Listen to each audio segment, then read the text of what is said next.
surtout accessible, qu'il ne soit pas déconnecté de la réalité.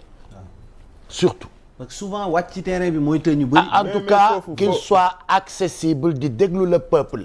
mais foofu kilifa. waaw kilifa ministre. mënta wàcc ci peuple bi xam nga naka la ñuy gouverner. da ngay commencer ci kër gi dem ci quartier bi dem ci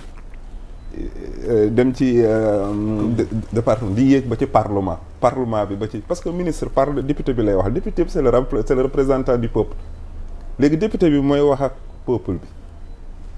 donc il faut que ñu am parlement boo xamante ni ña fay nekk il représente le peuple.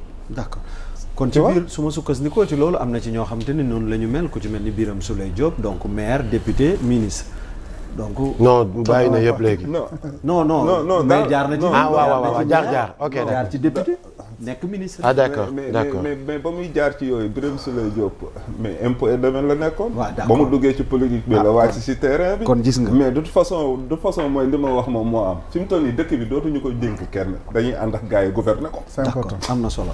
alors Mansour Sy Cissé.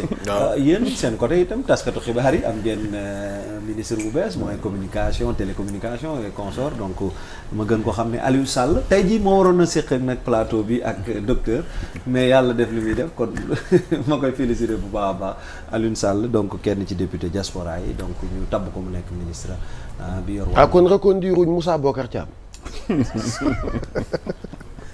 Mansour. Moussa Bocar kay boo ko tuddee rek gars yi.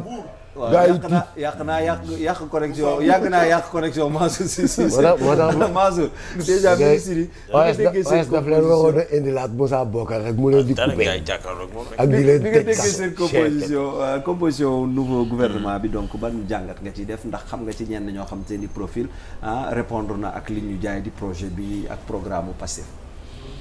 une des rares fois nga gis une composition du gouvernement avec des acteurs à la tête yoo xamante ne bii li ñu jàng moom lañ leen jox du ñu jël temps bu bari pour comprendre mbir yi.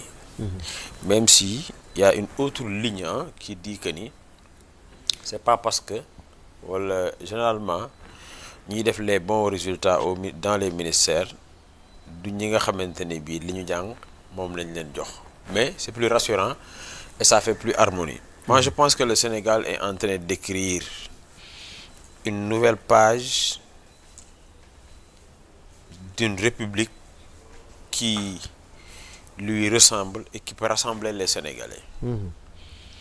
C'est un gouvernement boo xamante ne bii composé par de fortes têtes wax naa la ko sànq. ñoo xamante ne bii benn Sénégalais mënta njortu ne ñii maanaam exécutif bi mën na am ci ñoom mainmise ku mel ni Ousmane Diagne c'est quelqu'un boo xamante ne bii il a dit à mot découvert alors qu'il faisait sa passation de service je pense en 2013 avec l'actuel président de l'OFNAC le procureur et magistrat Bassirou Gueye mu xamal sénégalais yi ne leen moom du maanaam procureur boo xam ne bii il est couché mu xamal sénégalais yi ne carrément que de fois il a subi des pressions même s'il a refusé alors qu'à l'époque le ministre de l'Intérieur était assuré par un certain Ousmane Ngom. Ousmane Diagne ku ñu xam la. waaw dégg turam itam. donc bi muy nekk jusqu'hier bi muy nekk avocat général à la Cour suprême je pense gis nañ réquisitoire bi mu def concernant la bataille des fiches à la DGE. moom bu ñu ko toppoon rek OS day nekk candidat wala bu nekkul candidat it danañ ko jox ay fiche am. donc c'est un gouvernement boo xamante ne bii sécurité sur priorité la. Parce que le renseignement à la fois intérieur et extérieur est confié à 2 généraux man bokkuma ci ñi nga xamante ne dañuy am xel ñaar ci général Jean-Baptiste Tine nga xamante ne nekkoon na au commandant de la gendarmerie directeur de la justice militaire nekk en poste Moscou à 3 mois de sa retraite ñu def ko niñ ko def suite à un décret signé par Macky Sall depuis Matam avec effet immédiat. man jàpp naa ne un homme de tenue nga xamante ne bii il a le commandement de notre élite de la gendarmerie.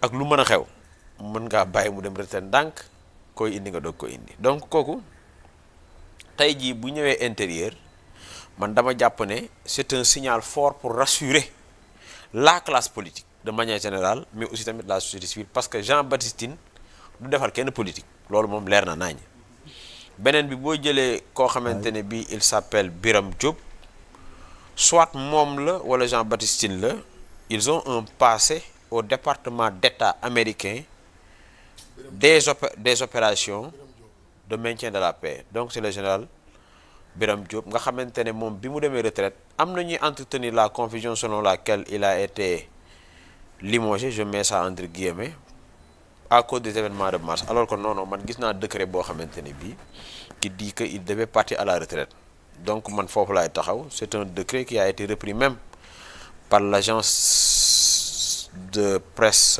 l'AFP agence nan la sax AFP c'est comment encore AFP agence de presse française agence de presse française quelque chose comme ça donc ñooñu tey jii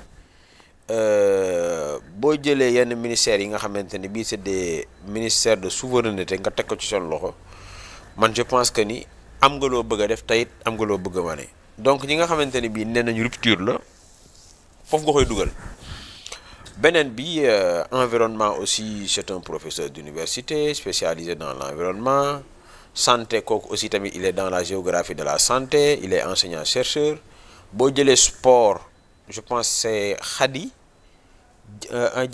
Diène Faye waaw Faye Gaye au moins non Khady Diène Gaye au moins depuis 2000 elle est inspectrice de la jeunesse et des sports nga xamante ne elle a au moins capitalisé 24 années d'expérience 29 ministres depuis que le Sénégal est indépendant nga jël aussi Mababou je pense il s'appelle docteur Mababou Diagne. Docteur Mababou Diagne c'est quelqu'un qui vice-président mooy ministre de l'agriculture de la souveraineté alimentaire. waaw moom vice-président la banque d'investissement bi nga xamante ne bii. Mabouba Diagne. waaw Mabouba Diagne bi nga xamante ne bii CEDEAO banque CEDEAO la. moom su ma juumalee ba démb il animait au forum ou bien il faisait partie des animateurs de forum boo xamante ne bii Lomé lañ ko doon tenir donc man ba ce matin yëguma fu mu dugg see Dakar xëy na peut-être dans la soirée. waaw dugg seegul donc c'est quelqu'un boo xamante ne bii au moins c'est 20 années d'expérience ci wàll wi nga xamante ne moom lañ ko jox il est polyglotte il parle allemand italien anglais d'ailleurs sax hier maanaam présentation bi mu doon def il le faisait en anglais donc voilà des profils yoo xamante ne bii moi je pense que ni c'est un gouvernement très dense très honnêtement en termes de profilage en termes de casting maintenant on verra si la mayonnaise va prendre et j'espère et j'ose espérer que la mayonnaise va prendre parce que c'est un gouvernement d'action d'abord et de résultats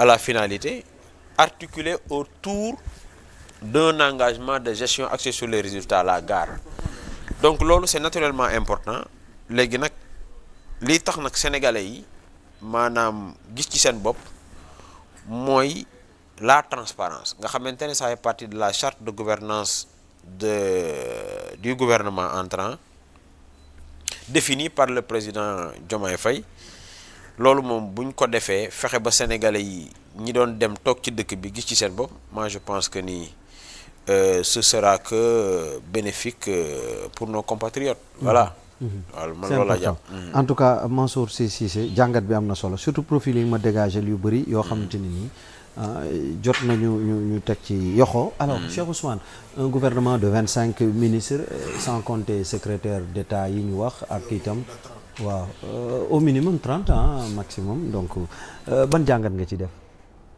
d'abord gouvernement bi dañ ci njëkk jàng mooy souveraineté bi ñu annoncé dañ koy fekk à tous les niveaux. li ci gën a am solo mooy les ministères de souveraineté amul benn politique bu ñu ko jox. voilà à part soxna Khady Fall. Yacine Fall Yacine Fall xel mën na ko naw et danaa ci digg. xam nga boo jëlee intérieur nga jox ko comme ni ko Mansour waxee. waaw l'ancien général Jean-Baptiste. ñu ko xam ñu ko kii ko. mu nekkoon patron wu gendarmerie. ku wax gendarmerie wax sécurité wax renseignement. Cheikh Ousmane defaral ma micro bi tuuti mu gën a jóg. te sécurité intérieure ñaar yooyu rek maanaam sécurité yi ci gën a am solo ñaar yooyu la mooy renseignement ak sécurité mu maîtriser ko bu baax mu nekk domaine am xam na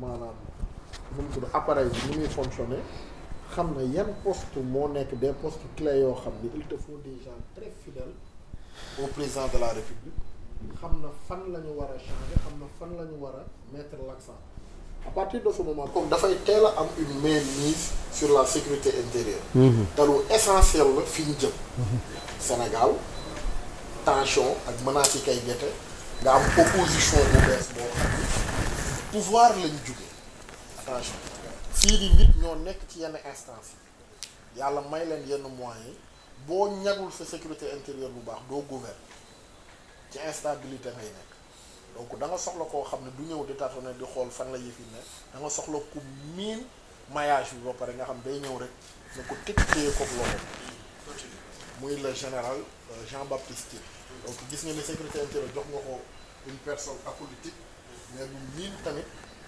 sécurité ku miin renseignement muy benn nga jugee foofu nga ñëw forces armées